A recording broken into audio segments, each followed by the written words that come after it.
In the summer of 1940, Europe stood suspended between collapse and defiance. The German advance across Western Europe had been swift and relentless, sweeping through the Low Countries and forcing the French Republic to its knees. By June, France had fallen silent beneath the armistice signed with Germany, and a stunned world watched as one of Europe's great powers appeared to step aside from the war. For Britain, suddenly alone against the expanding might of the Axis, the consequences were immediate and terrifying. Across the waters of the Mediterranean lay the formidable French fleet, modern battleships, swift cruisers, and disciplined crews. Anchored in harbors that were no longer clearly aligned with the Allied cause. In the real course of events, fear and uncertainty poisoned the fragile relationship between the former Allies. British leaders, convinced that Germany might seize the French ships, resolved to neutralize them before they could fall into enemy hands. The resulting confrontation at the Algerian port of Mers-el-Kébir cast a long shadow over Allied relations, and left a wound that would take years to heal. Yet history often turns upon moments of hesitation, of diplomacy, of choices made in the narrow corridors between mistrust and cooperation. In this alternate path, the tense days of late June and early July 1940 unfold differently.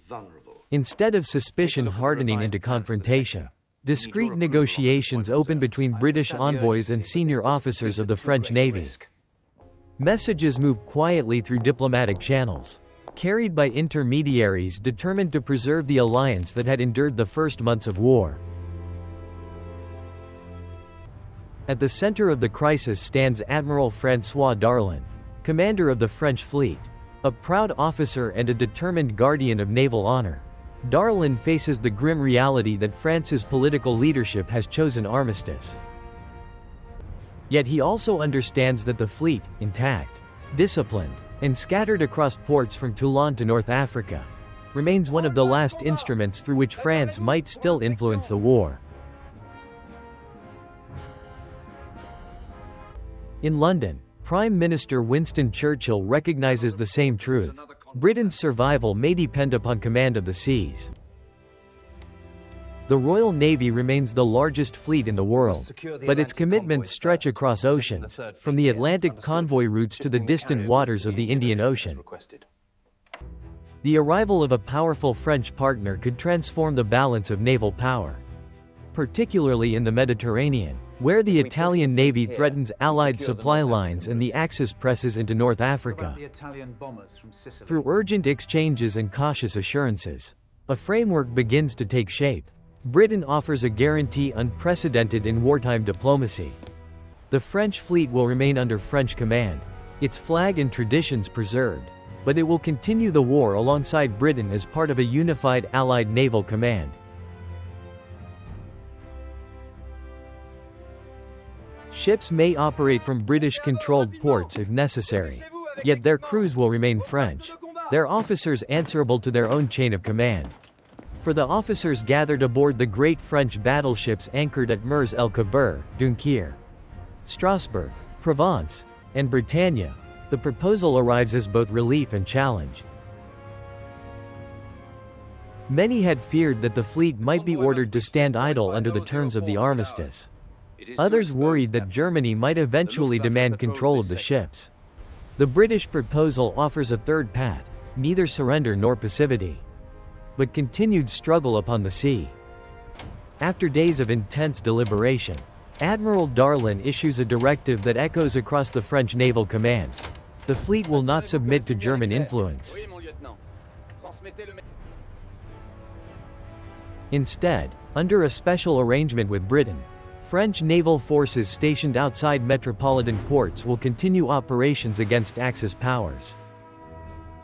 The agreement is carefully worded, preserving national dignity while committing the fleet to active cooperation. When British warships appear off Mers-el-Kébir in early July, the meeting unfolds not as a confrontation but as a solemn rendezvous between allies navigating the uncertainties of defeat and resistance. Signals flash across the water, boats shuttle between flagships, and officers confer beneath the heavy Mediterranean sun. Where guns might have spoken, diplomacy prevails. Within weeks, the transformation of the Mediterranean naval balance becomes evident. French battleships join British task forces patrolling the narrow sea lanes that connect Gibraltar to Alexandria. Their presence strengthens the Allied line that guards the lifeline to Malta, the small island fortress whose survival will soon become critical to the war in North Africa. The fleet maneuvers to protect the vital supply lines to Malta.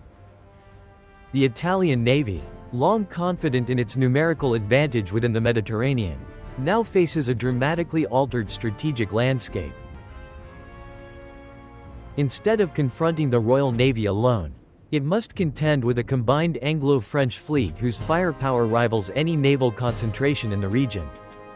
Intelligence reports reaching Rome speak of joint patrols, coordinated convoys, and the unmistakable silhouette of French warships steaming beside British cruisers.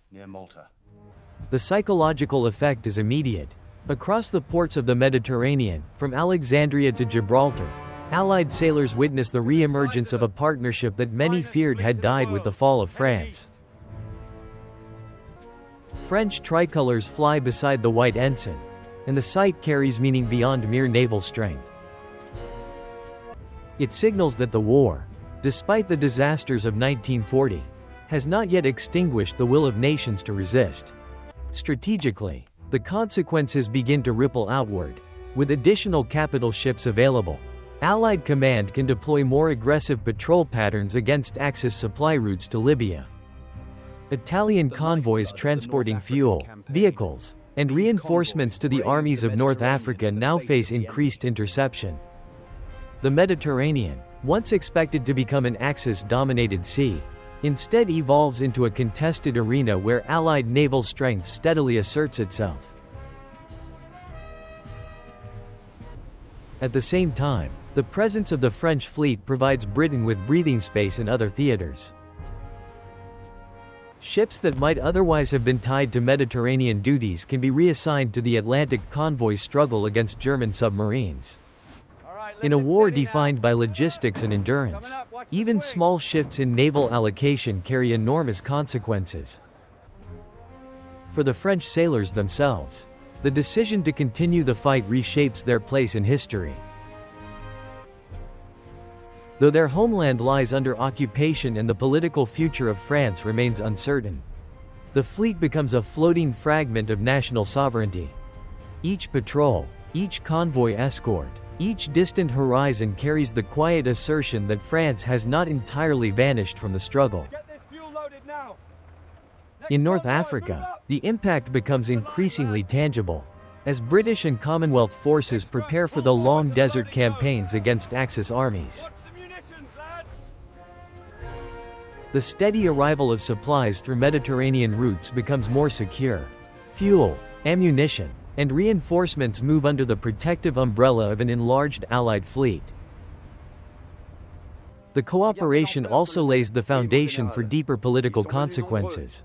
French colonial authorities in North Africa observe that their navy continues to operate beside Britain rather than under Axis supervision. This reality strengthens pro-Allied sentiment among officers and administrators who must choose their loyalties carefully in the uncertain months ahead. By late 1940, the Mediterranean theater has taken on a character quite different from what many had predicted during the dark summer of France's defeat. Instead of fragmentation and mistrust between former allies, a cautious but resilient naval partnership now patrols the ancient sea. The decision made in those tense days at Mers-el-Kébir, an agreement forged through negotiation rather than gunfire, has altered the strategic map. The Mediterranean remains dangerous, contested, and uncertain, yet it is no longer a sea where the Axis expects easy dominance. And in the quiet wake of the combined fleets moving through its waters, the war continues, not as the story of a fallen nation, but as the opening chapter of a long and determined return.